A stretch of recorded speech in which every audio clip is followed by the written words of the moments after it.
Assalamualaikum warahmatullahi wabarakatuh. Alhamdulillah, alhamdulillahirabbil alamin. Wassalatu wassalamu ala asrofil anbiya'i wal mursalin wa ala alihi wa ashabihi ajmain. Segala puja dan puji hanya milik Allah. Marilah kita bersyukur pada Allah karena kita bisa bertemu dalam keadaan sehat walafiat insyaallah, khususnya pada pertemuan kali ini untuk mengantarkan perkuliahan kita psikologi dasar. Marilah kita awali pertemuan kita ini dengan membaca basmalah bersama-sama. Bismillahirrahmanirrahim. Sebelum kita mulai, saya menyampaikan selamat datang kepada para mahasiswa baru. Selamat bergabung dengan Fakultas Psikologi Universitas Ahmad Dahlan. Saudara-saudara, Anda semua mahasiswa baru adalah Ahmad Dahlan muda yang bersama-sama dengan sivitas akademika yang lain untuk berjuang untuk meningkatkan pengabdian kita melalui peningkatan ilmu pengetahuan khususnya di dalam bidang psikologi. Sekali lagi saya menyampaikan ucapan selamat kepada para mahasiswa baru dan ikut bergembira, berbangga diri. Mudah-mudahan kita semua selalu mendapat hidayah dari Allah Subhanahu wa taala di dalam perjuangan kita bersama ini. Para mahasiswa yang saya hormati, perkuliahan kita ini diperuntukkan kepada mahasiswa pada semester 1. Karena itu, ini menjadi dasar dari ilmu-ilmu yang lain. Sehingga judul dari perkuliahan kita namanya adalah psikologi dasar. Beberapa hal yang ingin kami jelaskan di sini adalah, pertama, apa capaian pembelajaran dari psikologi dasar.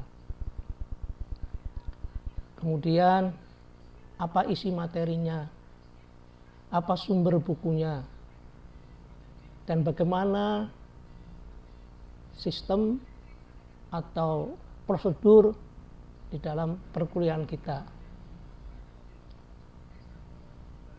Yang pertama, mari kita lihat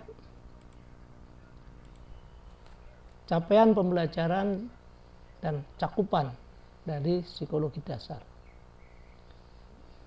Capaian pembelajaran adalah menguasai konsep teoritis utama, major konsep tentang proses dan fungsi mental manusia seperti memori, emosi, dan motivasi.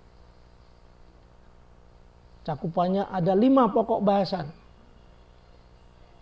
5 pokok bahasan itu secara urut adalah, pertama, perkembangan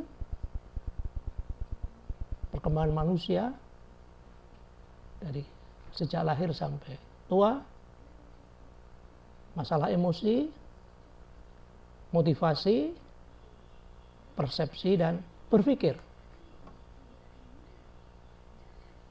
Sedangkan level of analysis menyertai di semua pokok bahasan.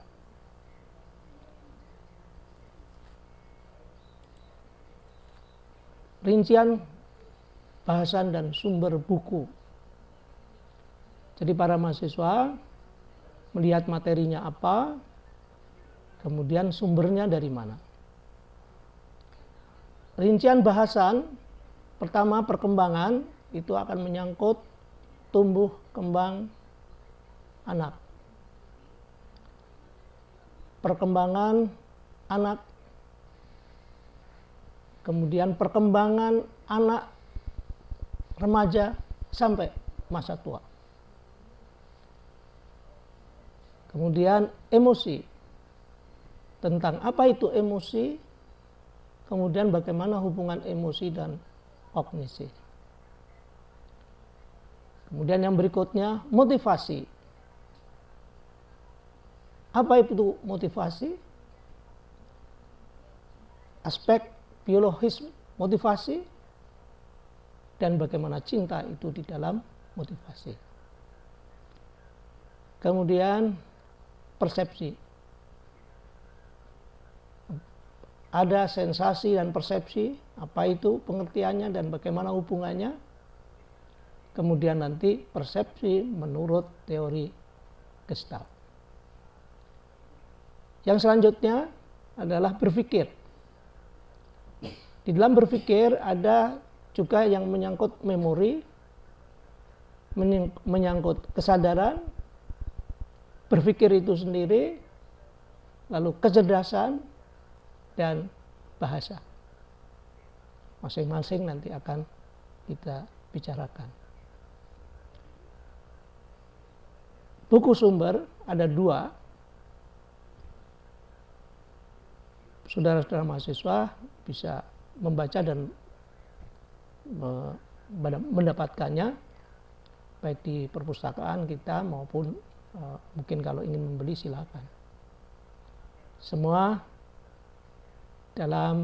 sudah ada terjemahannya, termasuk yang buku yang kedua oleh Laura King,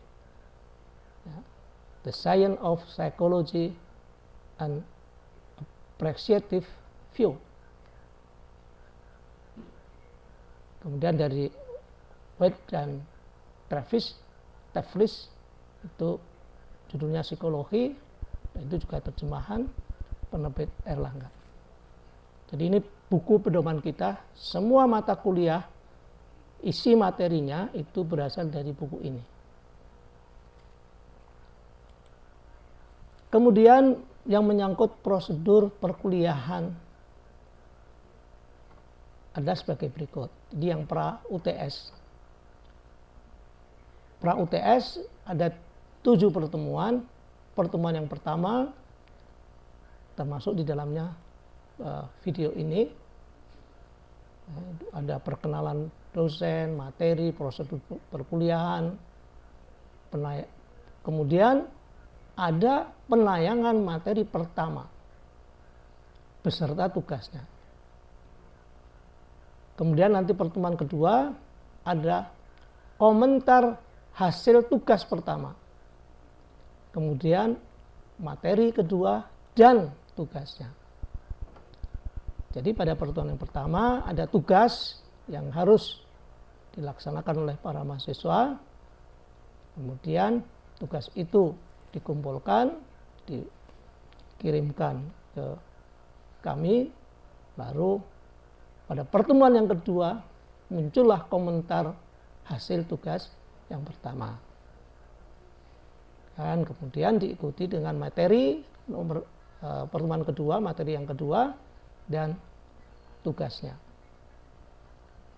Begitu seterusnya, pertemuan ketiga, pertemuan keempat, begitu berselang-seling. Pada pertemuan yang ke-7 ada komentar hasil tugas ke-6, kemudian materi ke-7 dan tugasnya. Baru kemudian ada ujian tengah semester. Nah, prosedur perkuliahan pasca UTS, setelah UTS ada juga 7 pertemuan, mulai dari 8 sampai 14 sama. Seperti itu, kemudian sampai pada ujian akhir semester. Pertanyaan yang muncul, bagaimana presensi dan bagaimana evaluasinya? Kehadiran mahasiswa dihitung setiap pengiriman tugas oleh mahasiswa dicatat sebagai kehadiran. Pertemuan pertama ada tugas. Yang pertama, mahasiswa mengerjakan tugas yang nanti akan diberi waktu kurang lebih 5 hari setelah penayangan. Kemudian kalau sudah masuk, maka akan dicatat sebagai presensi untuk pertemuan yang pertama. Begitu juga nanti pertemuan yang kedua, jika mahasiswa sudah mengerjakan tugas yang kedua, maka dicatat sebagai kehadiran mahasiswa di pertemuan yang kedua. Begitu seterusnya sampai nanti pertemuan yang ke-14. Bagaimana cara para mahasiswa untuk mengirimkan tugas itu? Para mahasiswa yang saya hormati, tugas itu dikerjakan oleh mahasiswa dengan format nama mahasiswa dan NIM harus tercantum. Kemudian bentuknya Word dokumen dalam bentuk Word dan maksimal 2 halaman. Nanti di Google Classroom yang akan diumumkan nanti bisa dikirimkan lewat itu. Ini saya kira